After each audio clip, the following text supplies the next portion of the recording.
ইবিসিডি বা ইবিসিডি বা standard binary code এর ডেসিমাল বিভিন্ন কোডিং এর মধ্যে এই ইবিসিডি একটি কোডিং, যেই কোডিংটা তৈরি করেছিল আইবিএম নামক একটি কোম্পানি, যেই কোম্পানি তাদের নিজস্ব কম্পিউটার আইবিএম, এই আইবিএম কোম্পানি এই কোডিংটা তৈরি করেছিল। এই কোডিং আস্কি কোডের অনুরকমে, এই একই রকম এই আস্কি কোডের অনুকরণে এই তৈরি করেছিল। অনুকরণে এই 8 বিটের কোড, এই কোড। তাহলে এই আইবিএম নামক কোম্পানি এই ইবিসিডি কোডটি তৈরি করেছিল। বর্তমানে এই কোডের কোনো প্রচলন নেই বা ব্যবহার নেই বললেই চলে।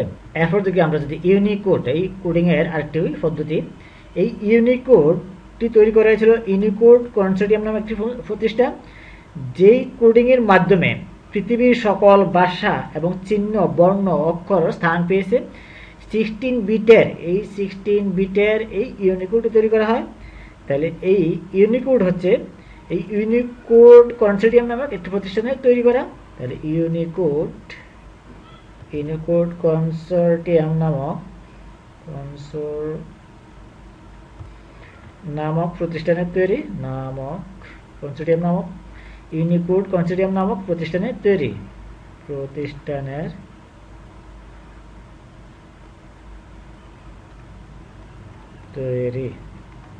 তাহলে এই ইউনিকোডের মাধ্যমে এই পৃথিবীর সকল ভাষার বর্ণ, পৃথিবীর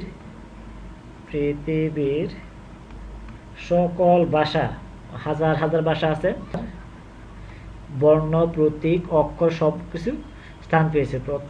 সকল ভাষার প্রতীক স্থান পেয়েছে। তাহলে এই ইউনিকোডের মাধ্যমে পেয়েছে। এই ইউনিকোডে 16 বিটের কোড ব্যবহার করেছে। তাহলে এই ইউনিকোডে 16 বিটের কোড ব্যবহার করা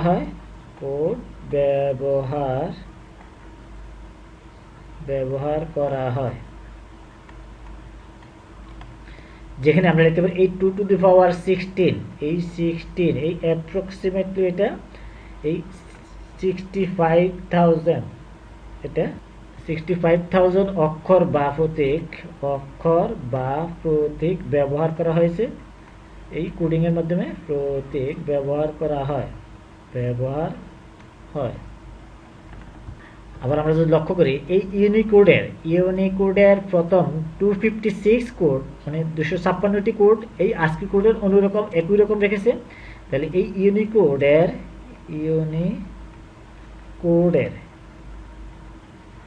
প্রথম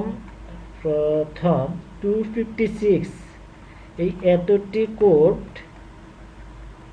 এই আস্কি এর একই রকম অনুরূপ রেখেছে। এই এর অনুরূপ, তাহলে অনুরূপ বলতে পারি, অনুরূপ রেখে। তাহলে এই ইউনিকোডের তালিকায় আমরা যদি লক্ষ্য করি যে বাংলা বর্ণমালার জন্য রাখা হয়েছিল হেক্সা 980 থেকে হেক্সা 9FF এই কোড পর্যন্ত। আমরা যদি দেখি যে এই ইউনিকোডের তালিকা যদি দেখি, ইউনিকোডের তালিকায় হেক্সা এই 0980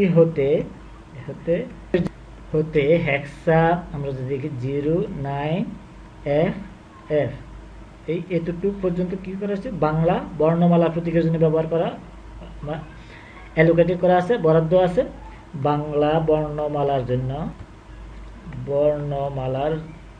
প্রতীকের জন্য বরাদ্দ। বাংলা বর্ণমালা প্রতীক স্থান পেয়েছে এই এত কোড থেকে, এই এত প্রতীক বাংলা বর্ণমালা প্রতীক স্থান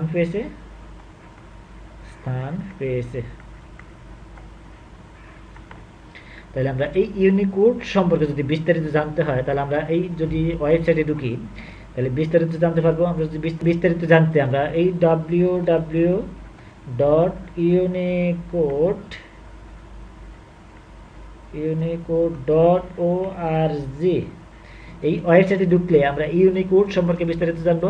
তাহলে ইউনিকোড হচ্ছে প্রায় এই ৬৫,০০০ অক্ষর বা প্রতীক ব্যবহার করা হয়েছে, যেখানে 16 বিটের কোড ব্যবহার করা হয়। এই 2/16 অর্থাৎ 65,000 অক্ষর বা বর্ণ বা প্রতীক ব্যবহার করা হয়েছে।